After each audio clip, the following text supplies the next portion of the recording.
Hey there, I'm Kelly Sienkowski with Potomac Local News, and we are shining the spotlight on our Stafford County School Board elections this year. With me today is Stephanie Mojica. Stephanie, how is your day going so far? Great this morning. How about yourself?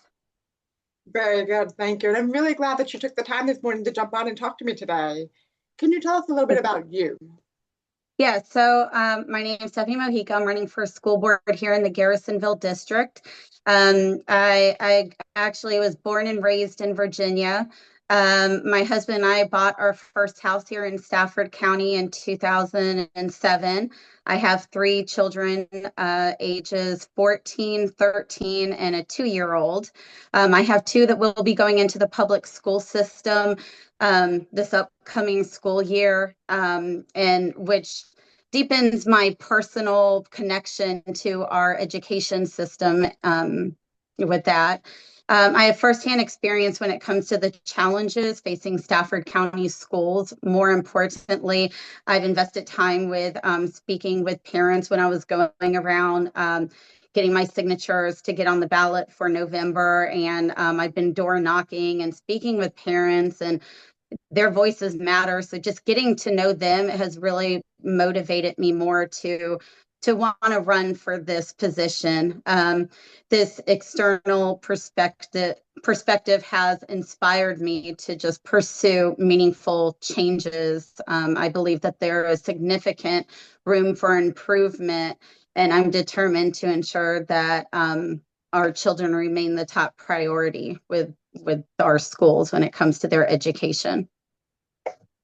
And you did mention that you'll have children in the school system. Do you have any background in education yourself, or what's your background?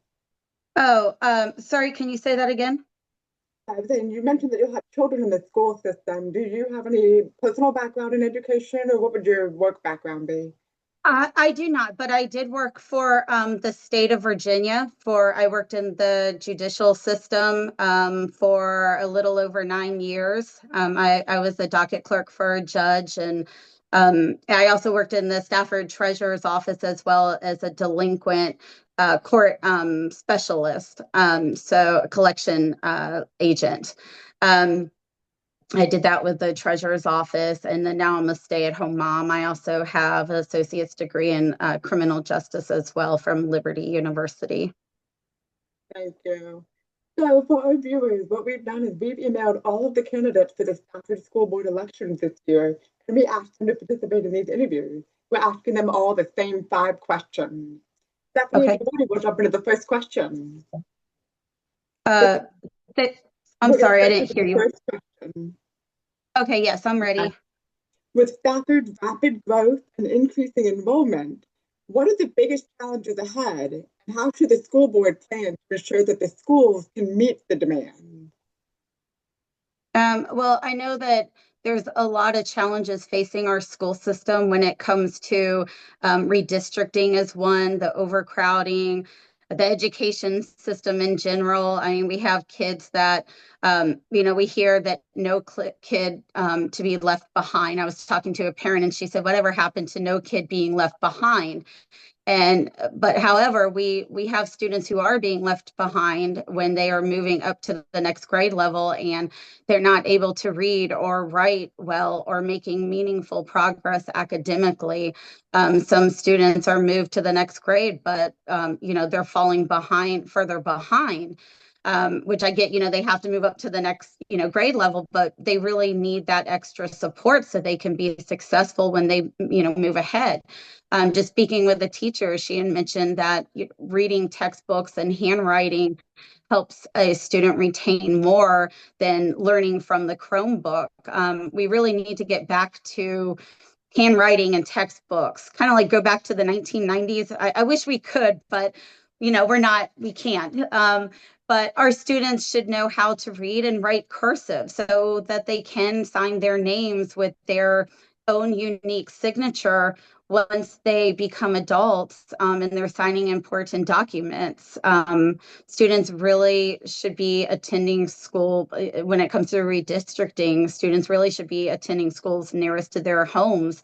When I went door knocking, one of the houses was like right next to the school, and they were being sent 6 miles away to a different school, but here they're like right next to the school. So some of it just doesn't make sense to me. And we just need to have where it's more makes sense, because that doesn't.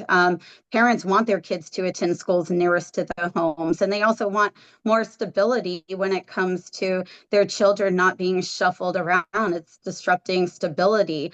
I want to see, Stafford County thrive, improve, and maintain, provide another revenue for transparency.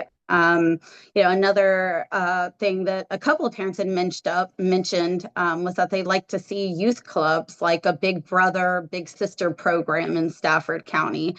Um, Having, again, supportive environment for all students, focus on the curriculum, more involvement from parents when it comes to their children's education. Thank you. So then, other than funding, what do you think the school board's top priorities should be? You touched on it a little bit in your last Top answer. priority. I think, well, one of like my priorities is bullying. I feel like there's a lot of bullying going on, and there are good kids that are being pushed out of the school system because there doesn't seem to be there doesn't seem to be accountability or consequences for the kid that's being possibly disruptive in the classroom. Like, teachers should not have to deal with any disruption in the classroom. And if they are, then the kid needs to be, sent to the office and call the parents. Um, I think that is a big, issue, that kids need to feel comfortable in their environment. And when they're being bullied and there's not much accountability, that becomes an issue for them wanting to go to school. And then, possibly their parents pull them from the school system, and it's not by their choice, because they just want to be in a comfortable environment. And I think that's an issue that really needs to be definitely addressed, is the bullying. Of course, academic is a big thing too. I mean, all those are important, but bullying, same thing for the teachers. I mean, they shouldn't have to have a kid that's disruptive in the classroom where they're just trying to teach, and then you have students that are trying to learn. It just shouldn't be tolerated at all. All right, so Stephanie, the school board and the board of supervisors often share responsibilities when it comes to funding and long-term planning. How would you describe the ideal working relationship between the school board, the board of supervisors, and other county departments? Well, I believe like that the biggest thing is having a good communication with the Board of Supervisors. You have to work well with them in order for there to be progress. I think that's the biggest thing, is communicating with them and working together so that there can be, more solutions, rather than if there's, back and forth disagreements, finding solutions. Because I believe that with anything, there's a solution for anything, instead of having, that we can't do this or there's no excuses. Just working with the board of supervisor and even being more transparent, letting the public know where the budget allocations is going, is very important. Okay. So we just mentioned the budget. Our next question, if you are elected, how would you approach budget priorities? What I'm areas, sorry. I What know was what that? I'm question, sorry. sorry. So if you are elected, how would you approach budget priorities? What areas of school spending do you think need more investment? And what areas, if any, would you cut costs? Well, of course, looking into like wasteful spending and properly managing the budget wisely, more transparency with the community on explanation of with the budget allegation. You look at like we spent $2 million on Chromebooks for middle schoolers, which I think is, in my opinion, is not wise. Also, in my opinion, the board members just recently they received a pay raise for 2026, the significant pay raise from 12,000 to 20,000, a stipend for the chairman, which would increase by 800, bringing that figure to 2,000, especially when there is a budget shortfall. And the chairwoman for school board stated that the school division is chronically under-resourced and could use more funding. I just think that that's bad timing to be, getting a raise, or school board getting a raise, because that extra money could have gone towards our schools, towards the students, to the teachers. I think, again, working with the Board of Supervisors to advocate for more funding at the state level. I don't believe it's fair to continue to burden taxpayers to pay more and more taxes. We need to find better solutions on how we can combat underfunding for our schools. There's the JLARC, JLARC. You could go to jlarc.virginia.gov, go to menu, then all reports, and scroll down to the Virginia's K through 12 funding formula. It's very informative if anyone wants to go there and just look at how the funding is when it comes to our schools. Our last question. What makes you the right person to represent your district on the school board? And is there anything else you want voters to know about you before they head to the polls? Well, as a parent, like I've said before, I've dealt with inadequacies within our school system, which was the number one reason why I decided to run.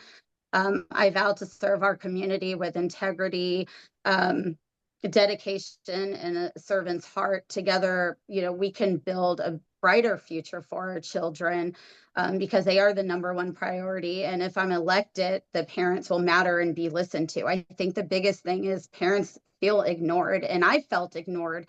And that is, I think, when I go and speak to parents, I will write down what they say, because if I do get elected, I want to go back, and because how they feel things should be done too is just as important. And they give out good ideas of, they bring up ideas of what, school boards should be doing. And I think we need to take that, shouldn't take it lightly, and they need to feel like they're important. I think if they feel like they're important and they're being heard, then you'd probably see them, at the school board meetings more. If they feel like when they go in and they, give a speech that they are being heard, and their concerns aren't taken lightly.